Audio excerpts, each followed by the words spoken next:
I've said this before, but college football in 2024 is just another massive reality show like the Kardashians, except there's a lot more testosterone involved and way more storylines to follow. And last night was another reminder of that.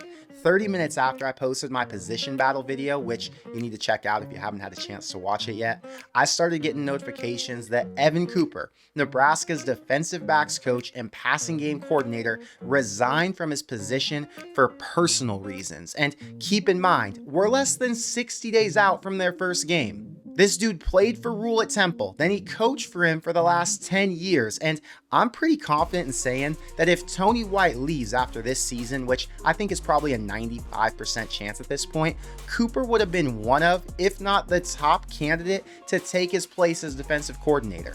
To resign for personal reasons when you're making almost $700,000 a year. You're the coordinator in waiting at a Big Ten school with a coach you've been with your entire career, and the season's less than 2 months away means something bad happens. And I'm not here to speculate on what that was, and I've seen plenty of rumors, but I don't judge people. Whatever happened to completely change his path must have been major. So I wish him the best. I think it's really unfortunate for the team since he was a major leader and a front-facing personality who I think a lot of fans were starting to connect with. And from a football standpoint, he was an elite recruiter and the DBs had a really strong showing with him as their coach. But the show must go on and hopefully he gets back on track once he works out his personal issues. Right after the news came out, I saw a bunch of posts from fans calling for Bill Busch to make a return. And logically, he would make sense because he's a proven recruiter, he's available, and he'd probably want to get back into coaching at Nebraska if Rule made the call. But that fantasy died down pretty quick because at 5 a.m. my time, Pete Thamel posted on Twitter and said Nebraska's expected to hire John Butler, the former DB coach from the Bills who just left that job 5 months ago and has a history coaching in the Big Ten. Now, this isn't a done deal yet, it's just a report, but if Pete Thamel's saying it's going to happen, it probably will. What's interesting about hearing his name so quick is that we just found out about Evan Cooper less than 13 hours before. So did Rule know that Cooper was going to resign? Was it something they've been planning for the past week? Was Rule already talking to John Butler and that's how this all came to be so quickly?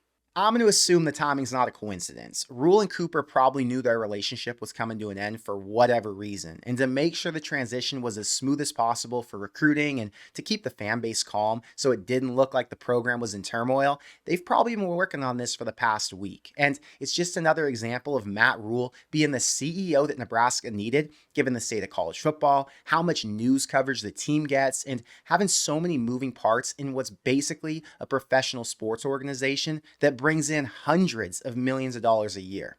But let's get back to John Butler, because this isn't just some filler position coach. He's not your normal assistant. Looking at his resume, the Power 5 experience starts at Minnesota back in 2007. He was a position coach at South Carolina and Penn State after that. Then he earned the DC title at Penn State under Bill O'Brien before he left to coach on his staff for the Texans. But that's not where he found success. He was high school teammates with Sean McDermott, who's had a really successful run as a DC in the NFL, helping the Eagles and the Panthers make it to Super Bowls. And of course, now he's been one of the best head coaches in the league the past 7 years with the Bills. Butler was their secondary coach in 2021 when they finished as the #1 total defense and the #1 scoring D. 4 years in a row, the Bills secondary ranked first in passing yards per game and passing TDs allowed. And he's worked with multiple star DBs like Jordan Poyer, Micah Hyde, and Tre'Davious White. But like I said before, he's not just a filler coach. When he left Buffalo a few months back, it wasn't because he was struggling. He left because he wants to be a defensive coordinator. In his 1 year as a Big Ten DC, Penn State ranks second in the conference and 16th nationally in scoring D. He tasted success as a leader, but he's been stuck as an assistant ever since.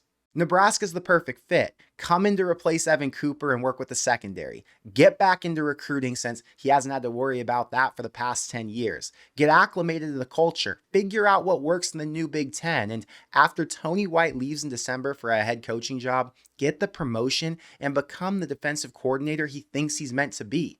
If you're Matt Rule, the situation couldn't be better. You get an NFL level secondary coach who's as good or better than Evan Cooper. No debate. After White leaves, the question was going to be which one of these assistants is ready to take on that responsibility, because honestly, it's a massive role. With Butler, it's a no-brainer. He's done it before in the Big Ten, and with the right staff in place, he'll be in a great position to succeed again.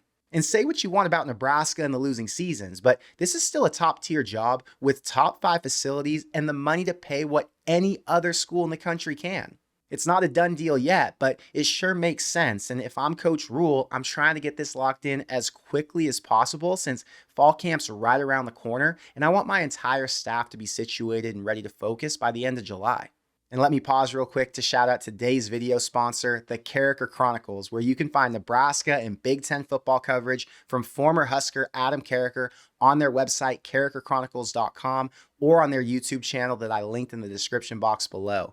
He's done some really good interviews with coaches and players, and I'm sure once Nebraska gets a finalized deal, I wouldn't be surprised if Adam's one of the first guys to get an interview with him. So make sure you're subscribed to his channel or keep up with the website for any new content. I know it always feels like there's something stupid going on behind the scenes. First, it was the Mickey Joseph drama. Then, Arik Gilbert robbing the vape store.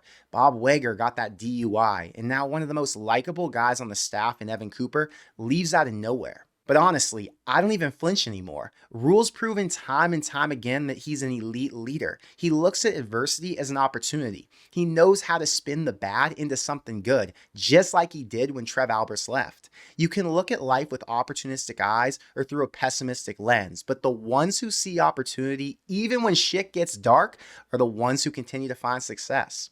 But I want to know what you think, so let me know in the comments below. Do you still prefer a guy like Bill Busch, or does a former NFL coach get you excited? Will the coaching change have any effect on the defense this season, or do you trust Tony White to keep things under control? And how surprised were you to see Evan Cooper resign last night?